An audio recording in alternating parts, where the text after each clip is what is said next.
कोई इंसान जो बचपन से मेहनत कर रहा है, डिग्री ले रहा है, इतनी महंगे महंगे कॉलेजेस स्कूल्स में जाकर पढ़ाई कर रहा है, एंड देन वन डे उसकी नौकरी पे सवाल उठ जाता है क्योंकि एक एआई ने उसे रिप्लेस करने का जो है सवाल बना दिया है, पैदा कर दिया है। और फ्यूचर में कितना और ज़्यादा डिफ़िकल्ट हो सकता है इससे कोप अप करना, या फिर इसको लर्न करके कुछ और किया जा सकता है। फ्यूचर इज़ ऑफ एआई और यहाँ पर जॉब्स लूज होगी।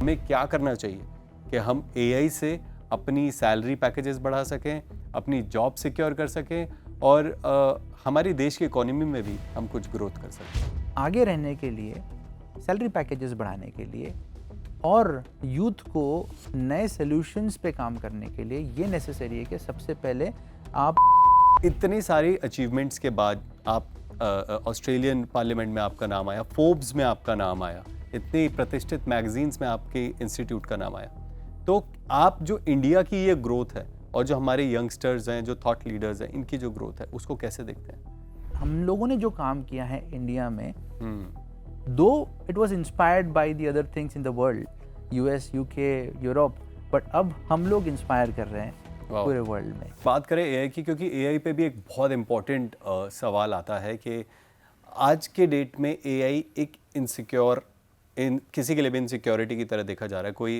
इंसान जो बचपन से मेहनत कर रहा है, डिग्री ले रहा है, इतनी महंगे महंगे कॉलेजेस स्कूल्स में जाकर पढ़ाई कर रहा है, एंड देन वन डे उसकी नौकरी पे सवाल उठ जाता है क्योंकि एक एआई ने उसे रिप्लेस करने का जो है सवाल बना दिया है, पैदा कर दिया है। अगर अभी बात करें एआई की, तो कितना ख़तरनाक है। कोई इंसान अगर अपनी डेस्क पर काम कर रहा है, कोई भी फील्ड हो, चाहे आईटी फील्ड हो, चाहे मीडिया फील्ड हो, उसके लिए वो कितना ख़तरनाक है अभी, और फ्यूचर में कितना और ज़्यादा डिफ़िकल्ट हो सकता है इससे कोप अप करना, या फिर इसको लर्न करके कुछ और किया जा सकता है। राइट। अभिषेक, आपके सवाल के दो पार्ट्स हैं।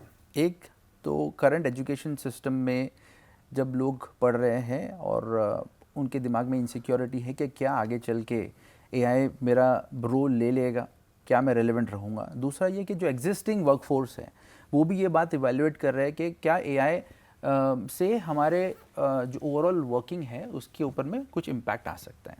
इनसिक्योरिटी फॉर श्योर होगी ही, बिकॉज हम लोग जिसे कहते हैं एक पॉइंट ऑफ सिंगुलैरिटी, एआई इसके आगे क्या कर सकता है वो ह्यूमन माइंड अभी सोच ही नहीं पा रहा है। वो है पॉइंट ऑफ सिंगुलैरिटी, क्योंकि उसके बियॉन्ड क्या होगा ये हमको नहीं पता। हाँ, स्पेकुलेशंस है, उसके ऊपर रिसर्च वर्क चालू है, बट हाँ फॉर श्योर एक बात तो यहाँ पर तय है, और as an AI expert I can tell you कि फ्यूचर इज़ ऑफ एआई और यहाँ पर जॉब्स लूज होगी और ऐसी लोगों की जॉब लूज होगी जो एआई में ट्रेंड नहीं है, एआई में स्किल्ड नहीं है, एआई की इम्प्लीमेंटेशन नहीं जानते। तो उसको आप कह सकते हो कि स्क्यूनेस ऑफ एम्प्लॉयमेंट। कुछ लोग जिनको एआई की समझ नहीं है वो लोग अनएम्प्लॉयड हो सकते हैं, और जो लोगों को एआई की समझ है वो लोग जो है इन लोगों से ज़्यादा कमा सकते हैं। तो ये स्क्यूनेस आने वाली है, इसमें कोई मिडिल पार्ट नहीं रहेगा, तो ये स्क्यूनेस ज़रूर होगी। अब मैं एक छोटा सा एग्जांपल लेता हूँ। अगर हम लोग कोडिंग की बात करें तो आज की डेट में कोडिंग और कोड बेस को समझने की पूरी क्षमता एआई के अंदर है। तो आज की डेट में जितने भी डेवलपर्स हैं, कोडर्स हैं, वो लोग एआई यूज़ करते हैं कोड डेवलप करने के लिए। एज अगेंस्ट अगर मैं एक ऐसे डेवलपर की बात करूं जो एआई यूज़ करना नहीं जानता है कोड डेवलप करने के लिए, तो उसका काम स्लो रहेगा। राइट। कंपनीज जो है चाहती है फास्ट रिजल्ट्स, इस वजह से वो कोडर को भी एआई को यूज़ करके अपने कोड बिल्ड करना आना चाहिए। अब यहाँ पर स्किल सेट और जो कोडर है उसको रिप्लेस करना बहुत मुश्किल है। कैसे? क्योंकि अगर एआई ने कोई कोड लिखा है उसको रिव्यू करना ज़रूरी है, उसकी सिक्योरिटी, उसकी सेफ्टी क्या है उसको रिव्यू करना ज़रूरी है, क्या ये एथिकल तरीके से इम्प्लीमेंटेशन हो रहा है ये एप्लीकेशन का, उसका रिव्यू ज़रूरी है, उसका इवैल्यूएशन। लेकिन उसी में अगर रिव्यू करने के लिए पहले 4 लोग किसी कोड को बनाने में लगते तो वहाँ वो घट के अब 2 या 1 बन गया है। Yes. तो that is the big problem. That is a big problem. लेकिन इसमें क्या होगा अभिषेक, इसमें होने ये वाला है कि दुनिया के पास, कंपनीज के पास बहुत काम है। जो काम वो 1 साल में करते थे अभी वो 6 महीने में कर रहे हैं, तो वो बच्चे में जो 6 महीने हैं उसमें कुछ नया डेवलपमेंट में लगा सकते हैं। राइट। जीशान, ये सवाल एक्चुअली बहुत इंपॉर्टेंट इसीलिए भी है क्योंकि अभी आपने कुछ समय पहले देखा होगा 12th के रिजल्ट्स आए हैं, Yes. कॉलेजेस के रिजल्ट्स आ रहे हैं। बहुत सारे लोग मुझे मिलते हैं जो बोलते हैं कि मैं अपने बच्चे का एडमिशन कौन से फील्ड में कराऊं, Right. या फिर एजुकेशन का कोई ऐसा आज की डेट में कोई अपडेटेड ऐसा कोर्स हो आईटी का, क्योंकि कॉलेज फीस अपने आप में आज के टाइम में इंडिया में इतनी ज़्यादा है कि अगर कोई पेरेंट एक चांस लेना चाहता है अपने बच्चे पे, तो वो सोचता है कि मैं वन शॉट में एकदम सब कुछ सही कर दूं और बच्चा भी सिक्योर हो जाए, हमारी लाइफ भी सिक्योर हो जाए। अब कहीं ना कहीं आप अपने पूरे लाइफ की पूंजी लगा देते हो एक कॉलेज का कोर्स कराने में, एंड देन अगेन एआई कहीं आता है और आपकी जो पूरी लाइफ की जो मेहनत है वो मिट्टी में मिला देता है। उसको ओवरकम करने के लिए पेरेंट्स और बच्चे दोनों को क्या सोचना चाहिए? पेरेंट्स और बच्चे लोग क्या सोचे, इसके पहले मैं एक इम्पॉर्टेंट पार्ट बताना चाहता हूँ जो शायद गवर्नमेंट को सोचना पड़े। राइट। वो ये है कि जो ट्रेडिशनल एजुकेशन सिस्टम है वो इस तरीके से नहीं चलने वाला आगे। बिल्कुल। आप 4 साल के ग्रेजुएशन में एंटर करते हो, 4 साल का करिकुलम सेट होता है और 4 साल बाद जब आप निकलते हो तब वो करिकुलम पूरा आउटडेटेड हो जाता है और आप हो जाते हो ऑब्सोलीट। बिल्कुल। तो ये सवाल कई बारी पार्लियामेंट में उठाया जा रहा है, काफ़ी मेंबर ऑफ पार्लियामेंट उसे जो है रेज कर रहे हैं। वो ये कि जब एजुकेशन सिस्टम में कुछ एनहांसमेंट नहीं करी जाएगी, हम लोग कहीं ना कहीं पीछे रह जाएंगे। अब मैं इसमें एक सिंपल सी एक चीज़ आपको बताना चाहता हूँ। एआई जो है ये जैसे मैंने कहा कि हर 6 महीने में एक ड्रास्टिक रेवोल्यूशन ला रहा है। बिल्कुल। तो लीव असाइड 4 इयर्स, 6 महीने में चीज़ें चेंज हो रही है। अब हर 6 महीने में अगर चीज़ें चेंज हो रही हैं, आप 4 साल बाद ग्रेजुएट करके निकल रहे हो, आपने पूरा पैसा लगाया है उसके अंदर, तो एग्जिस्टिंग एजुकेशन सिस्टम उस तरीके से चलेगा ही नहीं जिस तरीके से अभी है, क्योंकि कंपनीज बहुत फास्ट इवॉल्व हो रही है। इसीलिए आपने देखा होगा कि कंपनीज जाती है कैंपसेस में सिर्फ और सिर्फ एप्टीट्यूड के बेसिस पे लोगों की ट्रेनेबिलिटी के ऊपर में उसको हायर करती है और हायर करने के बाद उनको अपने इंटर्नशिप प्रोग्राम में डालते हैं। तो 4 साल करने के बाद भी उसको 6 महीना 1 साल इंटर्नशिप करनी पड़ रही है ताकि वो एक इम्पैक्टफुल काम कर सके। वो क्यों हो रहा है? इसी रीज़न की वजह से। तो ये मेरी गुजारिश रहेगी कि कहीं ना कहीं एजुकेशनल रिफॉर्म्स में एआई की इम्प्लीमेंटेशन जो है उसके बारे में बात करा जाए, उसका इम्प्लीमेंटेशन करा जाए। अभी एजुकेशन सिस्टम जो है वो गेमिफाइड हो जाएगा। The future of education is gamification. और ये भी मैं बता सकता हूँ कि future of education would be simulations. Right. आप कोई भी रियल वर्ल्ड सिनारियो को एआई बेस करके लोगों को फास्ट एजुकेशन दे सकते हो। बिल्कुल। आज मेरे पास एक इतना स्ट्रॉन्ग एजुकेशन सिस्टम हमने बनाया बोर्ड एजुकेशन के लिए, जिसे हम लोग बोर्ड सिमुलेशन के नाम से बोर्ड लेवल लोगों के बीच में वो फेमस है।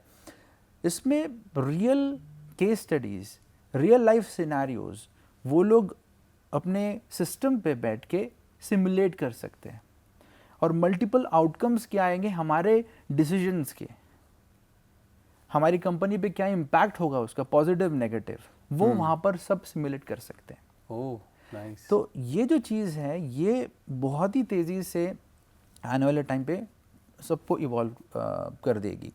अब रही बात है कि बच्चे और उनके पेरेंट्स क्या सोचे।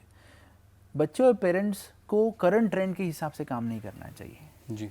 एजुकेशन के कोर्स में जहाँ वो एंटर कर रहे हैं उसका वैलिडिटी 4 साल के बाद क्या होगा या 2 साल के बाद क्या होगा, उसके ऊपर उनका फोकस होना चाहिए। और कुछ चीज़ें जो है जो एआई काफ़ी हद तक के अभी फ़िलहाल करंट स्टेट पर रिप्लेस नहीं कर सकता है, वो वाली स्किल सेट पे उनको काम करना नेसेसरी है। बिल्कुल।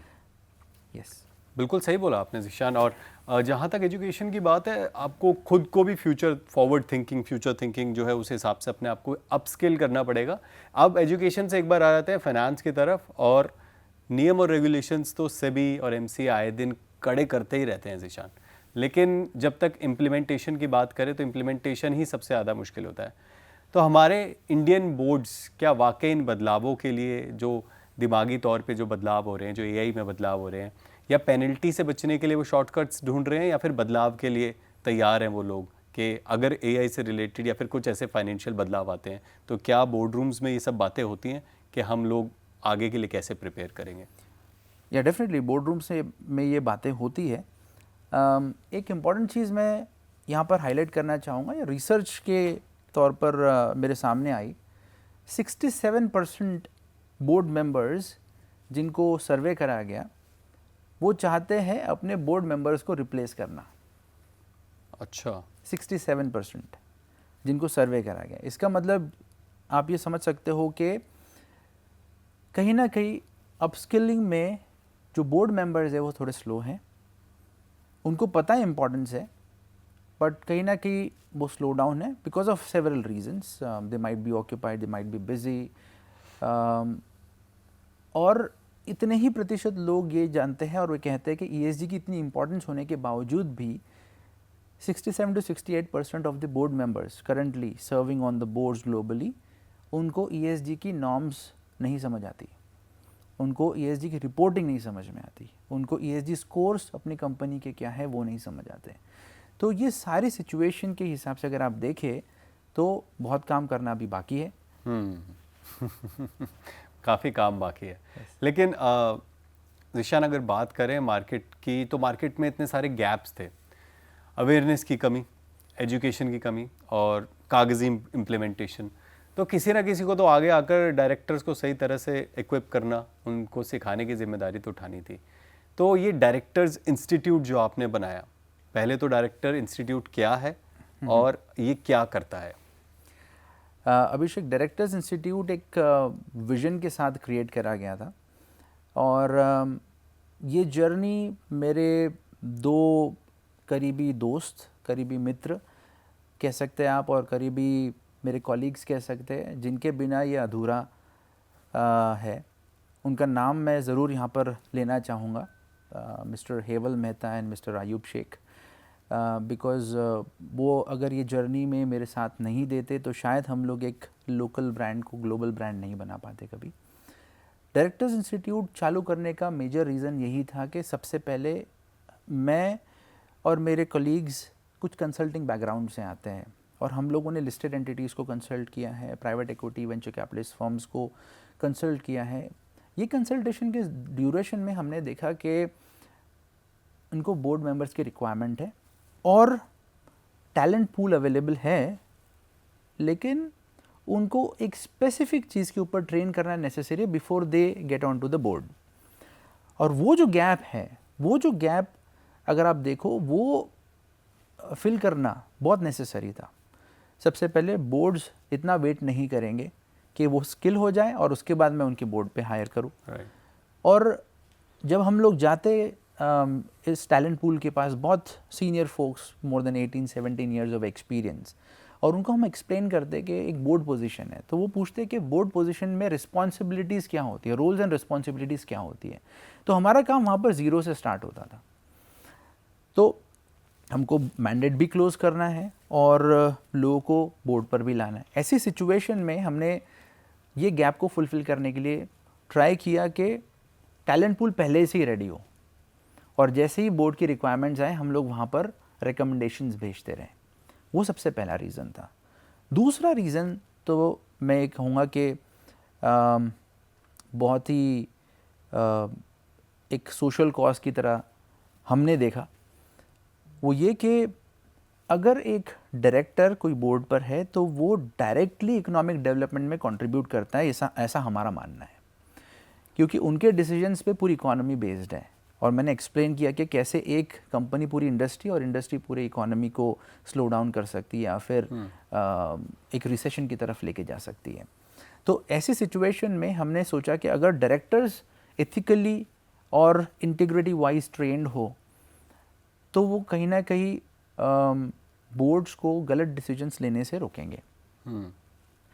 इसी वजह से जैसे सरकार ने भी कंपनीज एक्ट के तहत एक सेक्शन 149 में स्पेसिफाई किया है कि लिस्टेड एंटिटीज़ का 1/3 जो बोर्ड है वो इंडिपेंडेंट डायरेक्टर्स का होना चाहिए। और वो इंडिपेंडेंट डायरेक्टर्स जब बने तो सिर्फ और सिर्फ एजुकेशन नहीं, उनको एक सर्टिफिकेट लेना भी नेसेसरी होता है, प्लस उनको प्रैक्टिकल इम्प्लीमेंटेशन आनी चाहिए। ओके।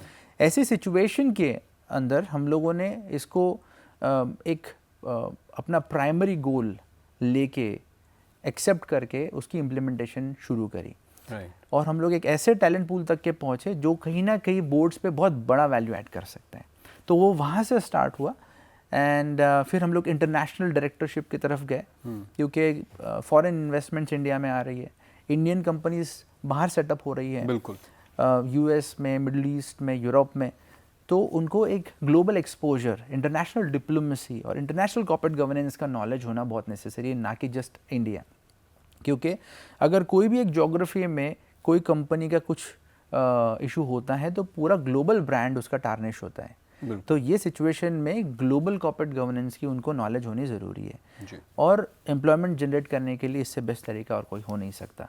तो हम लोगों ने बिल्कुल, ये तो काफ़ी अच्छा आइडिया है एंड आई थिंक आप जहाँ तक पहुँचे हो आप, ये कहीं ना कहीं आपकी जो मेहनत है और आपकी सोच है, ये आइडिया ही है जो देश को और कंपनीज़ को, सिटीज़ को, स्टेट्स को और फिर देश को आगे बढ़ाता है। तो कहीं ना कहीं आपका जो आइडिया है उससे एक कंपनी तो इम्पैक्ट होती है, लेकिन पूरी इकोनॉमी, जैसे आपने समझाया, वो इम्पैक्ट होती है। ज़ीशान, जैसे कि आपने बताया कि आप जैसे आप हैं यंगस्टर, ऐसे बहुत सारे हमारे देश के ऐसे यंगस्टर्स हैं जो देश की इकोनॉमी और कंपनीज़ की इकोनॉमी को कहीं ना कहीं कनेक्ट करते हैं और ऐसे थॉट्स और ऐसे आइडियाज़ को लेकर आते हैं जिससे कि देश भी आगे बढ़े और जो कंपनीज़ हैं, जो कॉर्पोरेट्स हैं, वो भी कहीं ना कहीं अपने आप को ग्लोबली आउटशाइन कर सकें।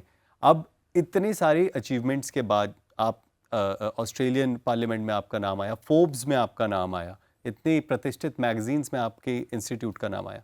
तो आप जो इंडिया की ये ग्रोथ है और जो हमारे यंगस्टर्स हैं, जो थॉट लीडर्स हैं, इनकी जो ग्रोथ है, उसको कैसे देखते हैं? वेल, सबसे पहले तो एक बात ये थी कि हम लोग यूएस में जो रूल्स रेगुलेशंस बने थे, यूके में जो रूल्स रेगुलेशंस बने थे, उनसे इंस्पायर होके हमारे रूल्स रेगुलेशंस और हमारे एक्ट्स बना के काम कर रहे थे। अब ये है कि वो रिवर्स इंस्पिरेशन है।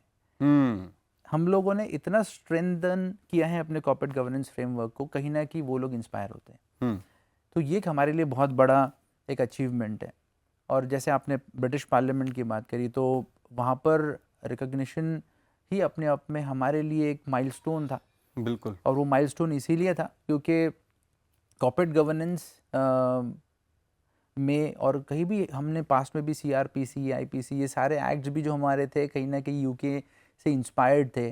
बिल्कुल, हमारा इवन संविधान भी जो है वो कहीं ना कहीं अलग अलग देशों का पार्ट है, जो कि कंपाइल हुआ था फाइनली आके। तो हमने कंपाइल किया, no doubt about it, but हमने हमारे कल्चरल लेंस से उसे फिल्टर किया। बिल्कुल। अब रिवर्स इंस्पिरेशन होने इसलिए लगा क्योंकि हम लोग एक स्टेप और आगे चले गए, एक नहीं काफ़ी स्टेप्स आगे चले गए। इनफैक्ट मिडल ईस्ट अभी भी बहुत पीछे है कॉर्पोरेट गवर्नेंस फ्रेमवर्क्स के लिए, और हमारा Indian school of thought of corporate governance वो कहीं ना कहीं वहाँ पर इम्प्लीमेंटेशन में बहुत मदद कर रहे हैं। हम लोग कुछ रॉयल फैमिलीज़ के साथ काम कर रहे हैं वहाँ पर कॉर्पोरेट गवर्नेंस के सेक्शन में। तो इससे हमको समझ में आता है कि हम लोगों ने जो काम किया है इंडिया में, दो it was inspired by the other things in the world, US, UK, Europe, but अब हम लोग इंस्पायर कर रहे हैं पूरे वर्ल्ड में। क्या बात है। मतलब पहले पूरी दुनिया जो है हम उससे थोड़ा थोड़ा कुछ कुछ लर्न करते थे, अब जो है हमारी लर्निंग, हमारी जो स्ट्रेंथ है वो इतनी है कि पूरी दुनिया हमसे सीखने के लिए आ रही है। और हम पूरी दुनिया को जाकर इस कॉर्पोरेट गवर्नेंस को या फिर एआई मॉडल्स को जाकर सिखा रहे हैं। तो ये तो बहुत बड़ी बात है अपने आप में। अभी ज़ीशान, आपका जो फेवरेट टॉपिक है एआई भी है, राइट? एआई से रिलेटेड हमने इतनी सारी बातें करी हैं, आर्टिफिशियल इंटेलिजेंस आज की दुनिया को, आज के युग को, एजुकेशन को अलग अलग तरीके से कैसे परिवर्तित कर रहा है। ये मेरा आखिरी सवाल होगा कि एआई आज के युग में हमारे लिए कैसे इम्पोर्टेंट बन सकता है, हमें क्या करना चाहिए कि हम एआई से अपनी सैलरी पैकेजेस बढ़ा सकें, अपनी जॉब सिक्योर कर सकें और हमारी देश की इकोनॉमी में भी हम कुछ ग्रोथ कर सकें। सबसे पहले एक्सेप्टेंस, वो ज़्यादा इम्पोर्टेंट है। बिल्कुल। अगर हम लोग ये सोच रहे हैं कि एआई वो इम्पैक्ट क्रिएट नहीं करेगा तो शायद हम लोग फ्लॉड थॉट प्रोसेस के साथ चल रहे हैं। इम्पॉर्टेंट ये है कि एक्सेप्ट करो कि एआई हर जगह है, आप वो डिनाई नहीं कर सकते कि एआई का इम्प्लीमेंटेशन हर चीज़ में नहीं होगा। आज की डेट में हेल्थ केयर ले लो, वीडियो प्रोडक्शन ले लो, ऑडियो प्रोडक्शन ले लो, कोड राइटिंग ले लो, हर एक चीज़ में एआई का इम्प्लीमेंटेशन आ चुका है। अब होता है कि एक ब्रेन है जिसको डेवलप करने के लिए काफ़ी साल गए, अब वो ब्रेन हर काम कर सकता है। तो आप इस ब्रेन को रोक नहीं सकते कि वो आपका काम ना करे, वो कर भी सकता है। बट ये है अभी आने वाले टाइम में हमने देखा कि लोगों के स्पेसिफिक कैरेक्टर्स भी वो इमुलेट करता है। तो ये सारी चीज़ें हो रही है। आगे रहने के लिए, सैलरी पैकेजेस बढ़ाने के लिए और यूथ को नए सॉल्यूशंस पे काम करने के लिए ये नेसेसरी है कि सबसे पहले आप एआई को समझें। दो पार्ट्स हैं इसमें समझने के। एक पार्ट है वो है बेसिक्स। एआई कौन से मॉडल्स पे बना, अटेंशन मॉडल क्या है, attention is what you need. बहुत पुराना एक पेपर बनाया गया था, रिसर्च पेपर जी, जिसके ऊपर सारे मॉडल्स बने, चाहे वो आप जीपीटी मॉडल्स लो या फिर दूसरे एडवांस मॉडल्स लो। तो आपको पहले वो समझना है कि वो मॉडल क्या था, पहले आपने बेसिक्स समझा, फिर उसके बाद आता है कि ट्रेंड में क्या है। अभी करंट ट्रेंड में if you see agentic AI is more in trend, और जो लोग प्रिपेयर कर रहे हैं आगे के लिए उनको ये पता होना चाहिए कि फ्यूचर में क्या आने वाला है। फॉर एग्जाम्पल मैं बात करूँगा फिजिकल एआई की। आज की डेट में आप एआई को एक सवाल पूछते हो, वो आपको आंसर करता है, तो it's an answer machine for you. But future में वो physical work and displacement of things in the 3D ecosystem वो भी करेगा। तो physical AI, social AI, then you can say synthetic AI, fabric of multiple AI agents working together, speaking with each other. और इसके ऊपर में मैंने एक बहुत ही डिटेल्ड कॉन्वर्सेशन किया है अपने एक टेड टॉक में, जहाँ पर मैंने यूनिवर्सल हाइपर इंटेलिजेंस का कॉन्सेप्ट एक्सप्लेन किया है। अब ये ऐसा कॉन्सेप्ट है जिसमें एआई की जो IQ है वो दुनिया में सबसे बेस्ट IQ वाला जो इंसान कभी था, एल्बर्ट आइंस्टाइन, उनसे भी ज़्यादा होने वाली है, टू अ लेवल के हाइपर इंटेलिजेंस। इसीलिए मैंने वहाँ पर इस कॉन्सेप्ट में इसे मेंशन किया, क्योंकि ये दुनिया के जितने लोग एआई यूज़ कर रहे हैं उनकी सभी की इंटेलिजेंस लेके एक जगह पर रखेगा। राइट। और वहीं से आप अगर कोई भी सवाल का जवाब उससे पूछो, कोई भी चीज़ को एग्जीक्यूट करने का तरीका पूछो, कोई भी फील्ड का आप उसको तरीका पूछो, वो बताएगा। अभी ड्यूरेशन था जेनेरिक एआई का, बट आने वाले टाइम पर आने वाला है स्पेसिफिक एआई का ज़माना, जिसमें हमने ऑलरेडी पहल कर दी है। जैसे अगर मैं हमारे एक वर्ल्ड डेवलपमेंट कॉर्पोरेशन की एक सोल्यूशन की बात करूँ जिसे lottery.ai के नाम से जाना जाता है, ये एक सोल्यूशन, एक टूल हमने बनाया है जो इंडियन लीगल सिस्टम को स्पीड करने में हेल्प करेगा। ये सिर्फ एक एआई असिस्टेंट जैसा काम नहीं करता, ये काम करता है, आप कह सकते हैं इसे कि ये इंडिया का लीगल इंटेलिजेंस इंफ्रास्ट्रक्चर है। और ये स्पेसिफिक एआई है, it's not a generic AI. और ये specifically legal system, legal framework, legal thought process, legal proceedings के लिए ट्रेन करा गया है। तो ऐसे ही अगर मैं हेल्थ केयर की बात करूँ तो अलग अलग ब्रेन्स, स्पेसिफिक एजेंट्स और group of agents trained specifically for health care sector. और हेल्थ केयर में अगर हम लोग बात करें तो हेल्थ केयर एक वन ऑफ अ फिनोमिनन नहीं होना चाहिए किसी के लिए भी। Health care has to be daily affair for everyone. For example अगर मैं ये एक रिंग की बात करूँ, राइट, तो ये एआई रिंग है, ये हमारा प्रोडक्ट है, is our product, we have created this. अब ये डेली हेल्थ केयर एआई है आपका। कैसे? बिकॉज ये आपका स्ट्रेस लेवल, आपके glucose level, oxygen level, heart rate, and in fact जो सबसे इंपॉर्टेंट है आपकी स्लीप साइकिल्स, उसको मॉनिटर करता है। फीमेल्स के लिए मेंस्ट्रुअल साइकिल्स वगैरह उसको मॉनिटर करता है, और वो डेली बेसिस पे आप अपनी रिपोर्ट देख सकते हो। जब आपके पास ये रिपोर्ट्स है तो आप डेली उसके ऊपर रिकमेंडेशंस देख सकते हो। इसमें फैमिली फंक्शंस है जिसमें आप किसी फैमिली मेम्बर को अगर कुछ ऊपर नीचे हो रहा है, उनकी हार्ट रेट्स ऊपर नीचे हो रही है, तो आपको वो नोटिफिकेशंस देते हैं। तो एआई जो है अभी और ये ब्रांड इसीलिए इम्पोर्टेंट है, हम लोगों ने इसका नाम बहुत सोच समझ के रखा था। इसका नाम रखा है आईफे, AIFE, AI for everything, AI for everyone. Wow. Right? Because when you are using AI, it should be for your daily necessities, daily work, to ease your life, live your life to the fullest. Exactly. आपके काम को, आपके daily के कुछ ऐसे काम वो जो आपको ज़रूरी नहीं है उनको आसान बना देना। Yes.